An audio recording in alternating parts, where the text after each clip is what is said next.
Good to see you, troublemaker. The one with their name circled in red ink on somebody's little top-secret report. So, top secret, check. They quoted your old post. Then they asked about you. Of course they did. You really thought you were just venting on the timeline, huh? Dropping some random thought at 3 a.m. like nobody was watching. But they kept the receipt. They printed it, underlined it, passed it around a room where everyone wears the same black suit and the same fake calm. Who is this? How does this one know before it happens? Who's their contact? Who's feeding them? And your neighbors? They got the knock. FWQ. The little protocol visit. Do you know them? What are they like? Do they talk about things before they happen? You're sitting there thinking, why me? I'm sitting here laughing. Finally. Listen carefully. The world does not audit nobodies. They don't open a file on people who don't matter. They're not wasting surveillance teams on background characters. If there's a top secret check on you, if your old post is being read in some fluorescent lit room, it means your existence registered as a glitch in their system. You broke pattern. You called it too early. You said something that wasn't supposed to be said out loud yet. You saw the punchline to their little joke before they finished setting it up. And that scares them. See, most people are predictable. You can chart them on a boring little graph. Wake up, scroll, complain, work, consume, sleep, repeat. No protocol needed, no special handling, just background noise. But you posted something that didn't fit. You sensed something before the press release. You were ahead. So now there's a folder with your name on it. Classified, restricted, access. Handle with care. Does that make you nervous? Good. Nerves mean you're alive. Nerves mean this matters. Because here's what they're really asking when they quote your old post. How dare this person trust their own mind? How dare they speak without permission? How dare they not wait for us to tell them what's going on? You weren't supposed to notice. You weren't supposed to connect dots. You weren't supposed to lean into those weird little hunches that turned out right. But you did. And now they're poking around, trying to locate the source, the leak, the glitch. Newsflash, it's you. You are the leak in their reality. You are the broken firewall. You are the one idiot who looked at the script and said, yeah, I'm not reading that. Look at your life for a second. Think about how many times you felt crazy. You said something was off and everyone told you, relax. You're overthinking. You're paranoid. Then time passed. Things unfolded. And suddenly that little crazy idea of yours wasn't crazy at all. It was just early. You weren't wrong. You were right. Before it was socially acceptable to be right. That's why they're interested. The world worships people who are right on time. But it demonizes the ones who are right too early. You're not cursed. You're just early. Early to see the betrayal. Early to feel the shift. Early to smell the smoke before the fire alarm. And because you're early, they want to know, who tipped you off? What's your source? Where is your handler? Let me tell you something they will never write in their little reports. There is no handler. You are the handler. You're the one who's been handling visions, panic, gut feelings, weird dreams, strange coincidences, that sinking feeling that shows up right before reality turns ugly. You think that's random? You think that's a bug? They think it's a threat. So they dig up your old post, your old status, your old message in some forgotten group chat. They wave it at the people around you like a piece of evidence. Did they ever say anything like this to you? Do they talk about future stuff? Have they predicted things before? And your neighbors shrug, awkward laugh, say something like, "They're kind of weird, but they're smart. They just see things." Exactly. This is what they hate the most about you. You see things, not the fake stuff, not the makeup, the marketing, the polished story. You see the fracture. You see the tension. You see the pattern underneath the performance. You look at a smiling face and feel the storm behind the teeth. You look at a headline and hear the missing sentence. You look at a room and instantly know who's hungry, who's lying, who's tired of pretending. That's not overthinking. That's intelligence with no leash. They call it suspicious. I call it dangerous, in a good way. The system runs on people who doubt themselves, people who second-guess their instincts, people who log on, feel something is wrong, and then swallow it because nobody else is freaking out yet, but you. You threw your instinct online. You wrote it. You hit send. You didn't wait for permission. And now, they have questions. Here's the part they don't understand. You weren't trying to be a prophet. You weren't trying to be deep. You were just tired of choking on the truth. So you released it. You typed what you felt. You hit post. You went back to your messy little life. But that post, it didn't stay small. It aged like a time-stamped warning. Now when the world catches up, it looks like you knew. Like you saw the script before they printed it. So they quote you. They pull your words out of their safe little context. They put them in a report labeled anomaly. They send people in black suits to knock on wood and drywall and human faces. What can you tell us about them? Do they talk to anyone unusual? Are they involved in anything? You want the truth? You are the anything. You're the unusual contact. You're the one who looks at reality and refuses to just consume it. You chew it. You tear it apart. You spit out the lies. And that makes you problematic. So what now? Do you shrink? Do you archive every thought? Do you delete yourself to make everybody more comfortable? Is that the plan? You going to act like you didn't see what you saw? Feel what you felt? Call what you called? Because that's what they want. They want you to believe that being watched means you should be smaller. That being questioned means you should be softer. That being on file means you should be afraid of your own mind. Hell no. If your words were strong enough to end up in a top secret folder, you don't go quiet. You get sharper. You don't stop posting. You get intentional.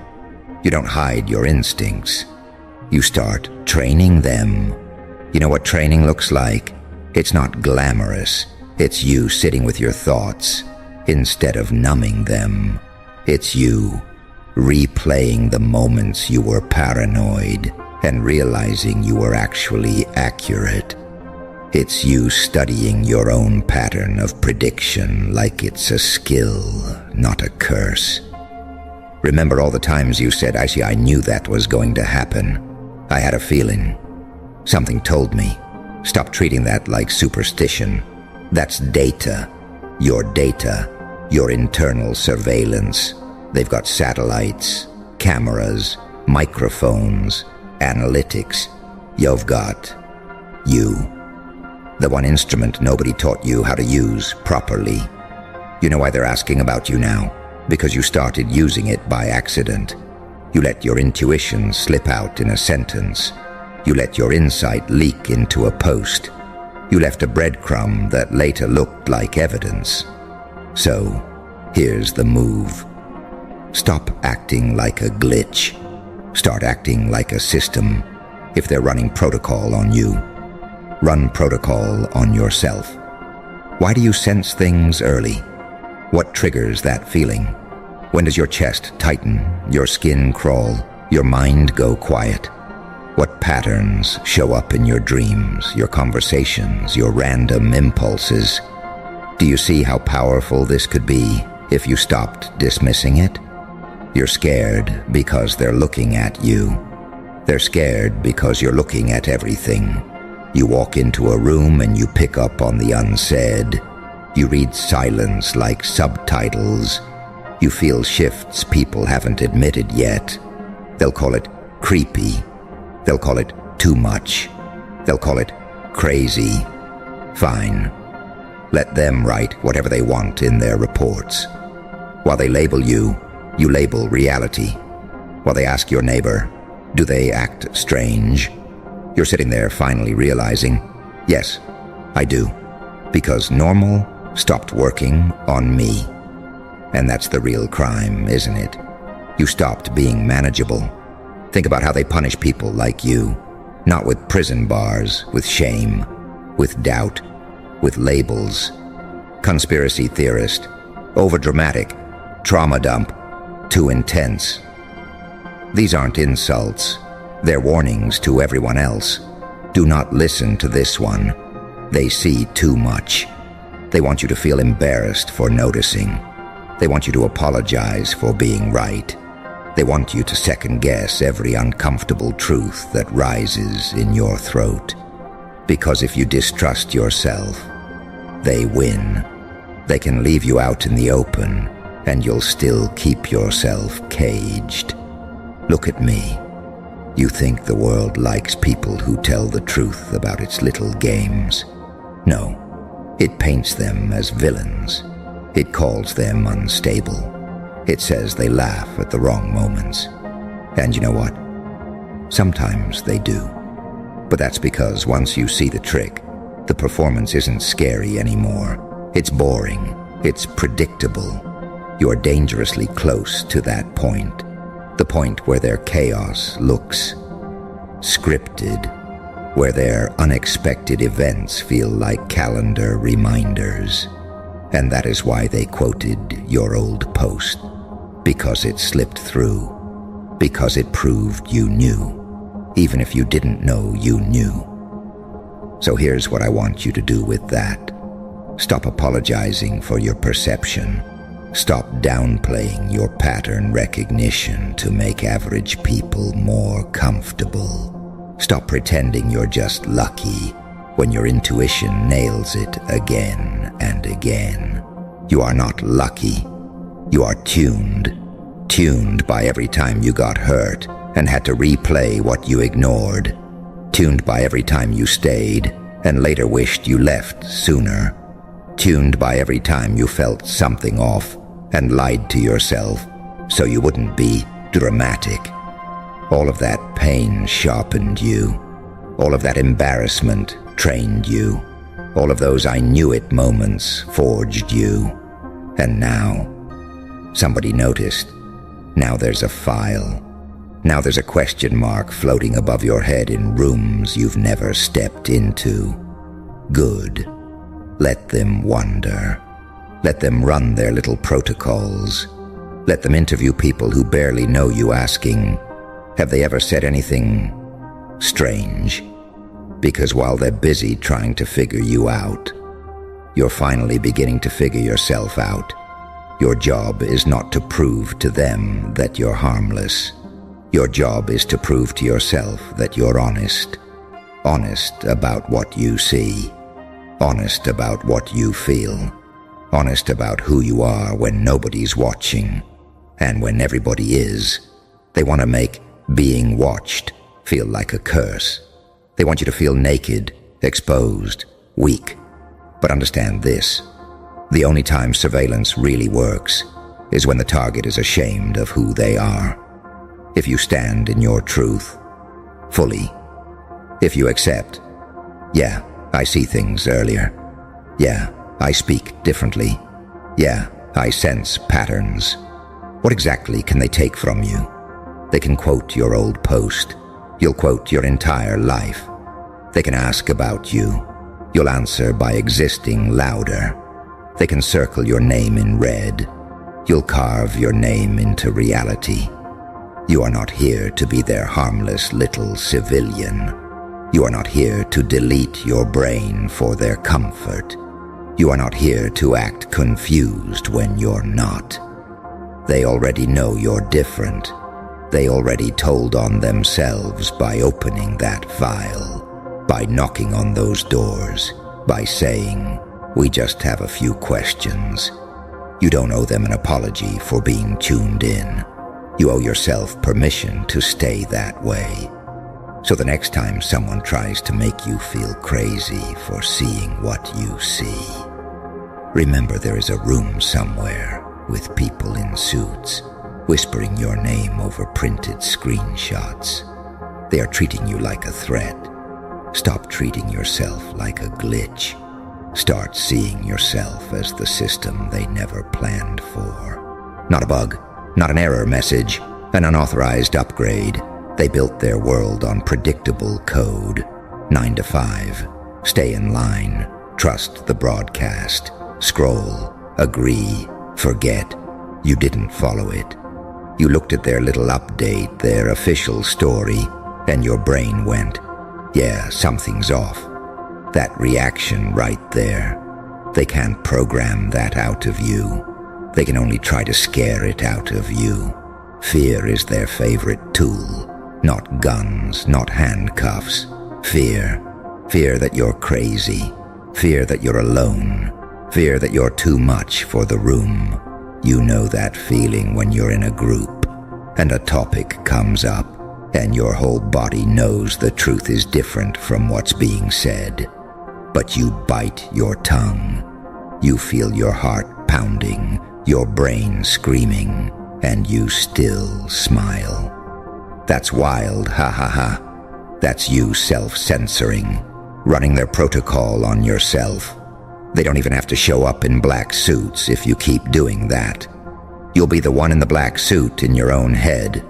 You'll interrogate your own thoughts, waterboard your own instincts, tear up your own evidence. You're overreacting. You're being dramatic. Don't say that. People will think you're weird. Who taught you that voice? Because you weren't born with it. You were born loud. You were born curious. You were born asking why, until every adult in the room got annoyed. At some point, they trained you to swap why for whatever. That's when the real surveillance started. Not with cameras, with shame. They told you stories about crazy people who ruined their lives by speaking up. They showed you examples. This person lost their job. This one lost their friends. This one got labeled. And you got the message. Keep your head down. Keep your voice low. Keep your mind on mute. You tried. You really did. You tried to be normal. You tried to scroll and nod and pretend you didn't notice the weird gaps in reality. But your brain refused. Your gut wouldn't shut up. Your dreams got louder. Your random thoughts got more specific. You typed one of them out, hit send, didn't think twice. And somewhere, later, someone went, "Why does this nobody sound like they've seen the script?" That's the cinematic cut they never show you. You in pajamas posting from your phone. Them in a soundproof room printing your words on government paper. You feel small when you post.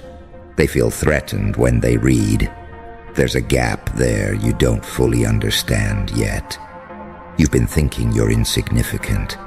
Just another user, another profile picture, another disposable opinion. But your words traveled. Your timing hit. Your sentence echoed. That's why they quoted you. Not because they're impressed, because they're unsettled. You know what unsettles power? Not noise, clarity. Anyone can scream, everything's corrupt, and it's all a lie. That's background static. They don't care. What gets their attention is when you point to something specific before they're ready. A merger, a scandal, a shift, a pattern, a lie that hasn't been officially exposed yet. You didn't have the documents. You didn't have access, but you had alignment. Aligned with what you see, not what you're told. Aligned with your own body's reactions. Aligned with a bigger pattern that most people are too numb to feel. They call that suspicious. I call that unsupervised consciousness. There is something deeply illegal about a mind that doesn't wait for permission. Not illegal on paper, illegal to the story they're selling. You've been walking around thinking you're too sensitive, like you're glitching because loud rooms overwhelm you, fake conversations drain you, surface-level talk makes you want to scream. You're not too sensitive. You're picking up more channels. Other people hear the music. You hear the static underneath it, the tension, the edits, the missing lyrics. And when you speak about it, even indirectly, it rings different. You ever notice how some people react weird when you say simple truths? You say, "That doesn't feel right." They flinch. They get defensive. They change the subject. They're not reacting to your tone.